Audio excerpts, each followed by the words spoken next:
Hello friends.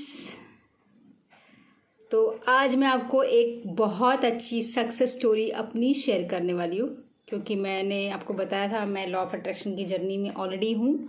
तो आज मेरी एक सक्सेस स्टोरी ये है कि रोज़ जब मैं उठती थी ना मॉर्निंग में, तो जब भी मेरी आँख खुले, चाहे 5 बजे खुल जाए, 4 बजे खुल जाए, 6 बजे खुल जाए, एंड वो जो उठने और जगने, सोना और उठने के बीच का जो एक पीरियड होता है, उस टाइम भी मेरे को ना हमेशा ऐसे ऐसे बैड वाली फीलिंग आती थी। आई डोंट नो, मतलब अनप्लीजेंट फीलिंग आती थी।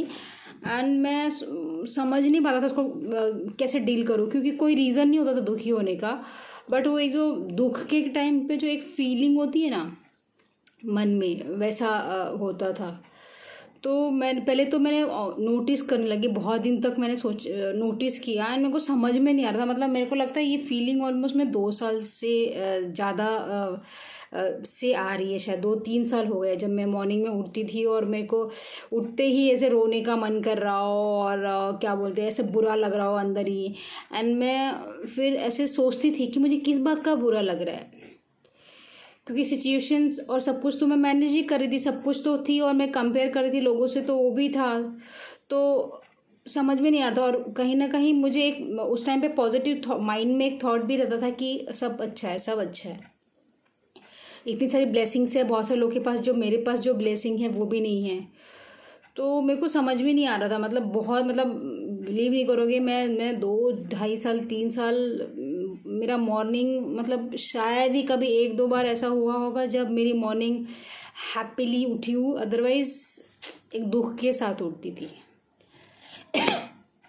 सॉरी।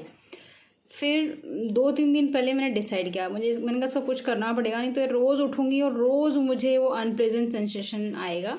और कल जब मैं मेडिटेशन कर रही थी, तो उस टाइम पे मुझे, मतलब मैं जिनका मेडिटेशन से देख के करती हूँ, उन्होंने बोला था कि आपकी अनप्लेजेंट सेंसेशन भी आएगी, प्लेजेंट भी आएगी, न्यूट्रल भी रहेगी। तो मेरे को तभी याद आया कि अनप्लेजेंट सेंसेशन मुझे आता है एंड उसका कोई रीज़न नहीं होता है, वो क्यों आता है और वो मुझे दुखी करता है। एंड वो कल दोपहर में मुझे उसके बारे में मालूम चला। बट उसके पहले कल, मतलब परसों शाम को मैं जब सोई और कल सुबह जब उठी, तो उस टाइम पे फिर मेरे को फील हुआ वो ऐसे बुरा लगना। मतलब वो हार्ट चक्र के पास थोड़ा सा ऐसे अजीब अजीब ऐसे बुरी फीलिंग। देन वो सोलर प्लेक्सस चक्र के पास थोड़ा सा ऐसे बुरा बुरा फील हो गया।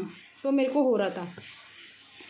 फिर मैं लेटी ले कल मैंने एक्चुअली, मैं नॉर्मली मैं सुबह उठ के ब्रेकफास्ट बनाती हूँ, तो कल मैंने ब्रेकफास्ट नहीं बनाया था। मैं ऐसे ही लेटी रही, ऐसे लेटी हुई थी, सोच रही थी इसको कैसे डील करूँ।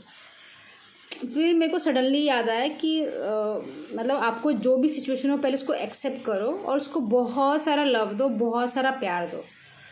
तो कल जब मैं उठी, तो पहले तो मुझे बुरा फील हुआ। फिर मैंने उसको उस एनर्जी से बात किया जो जहाँ पे मुझे फील होता था। मैंने कहा आप जो भी हो, मैंने उसको as a human being consider किया और मैंने उनको बोला कि आप जो भी हो, आपको मैं अपनी लाइफ में कुछ ना कुछ पर्पस से आए होंगे और वो पर्पस आपका पूरा हो गया होगा, मेरे को लगता है, बिकॉज पिछले 2-3 साल से है आप, और मुझे कुछ समझ में नहीं आता मैं आपको कैसे डील करूँ। अगर आज मुझे आ गया है समझ में कि आपको कैसे डील करूँ, मतलब आपका पर्पस सॉल्व हो गया है।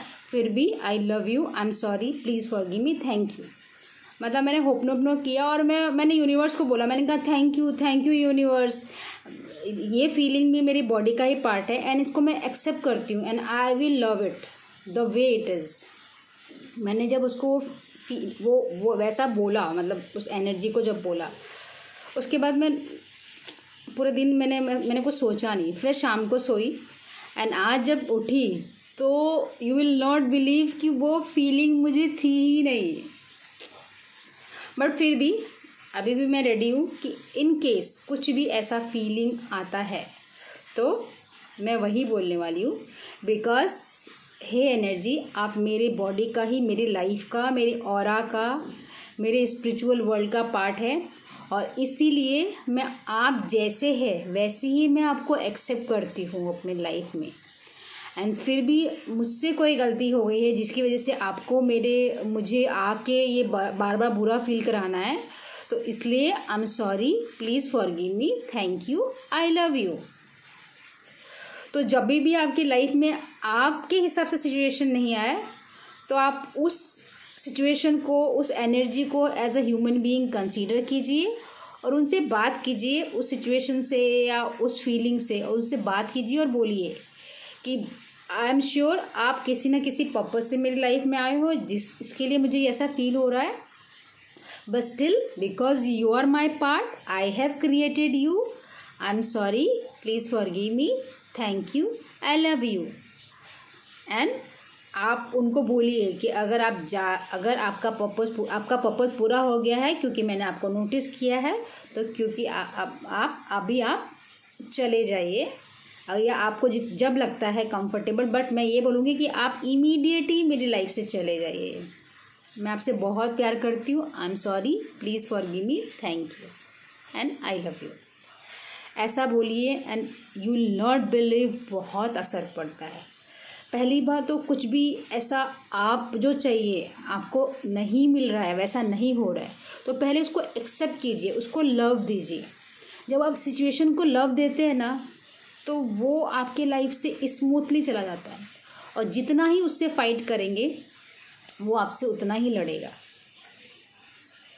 और जैसे मैंने मेरे पहले वीडियो में भी बोला हुआ है कि व्हेन यू फील बैड, इसका मतलब कि वो चीज़ आपके लिए नहीं बनी है। तो जब आप अपनी एनर्जी से बात कर रहे होते हैं, जो आपको बुरा फील करा रही होती है, उनको भी यही बोल दीजिए कि because you are making me feel bad, तो मुझे पता है कि आप मेरे लिए नहीं बने हो, एंड इसके लिए मैं आपको ईज़िली, स्मूथली, एफर्टलेसली मेरी लाइफ से रिलीज़ करती हूँ, क्योंकि आप भी कहीं ना कहीं मेरे पास आके दुखी हैं एंड मैं भी आपकी वजह से दुखी हूँ। तो आई am sorry, please forgive me, thank you, I love you. And आप अपनी सिचुएशन से, अपनी एनर्जी से बात कीजिए, क्योंकि वो एक जैसे आप एनर्जी है, वो भी आपके अंदर एनर्जी है, और किसी न किसी रीज़न से आपने ही उसको क्रिएट किया है, बिकॉज यू आर क्रिएटर। तो when you are creator, so you can also say no to that creation. Thank you.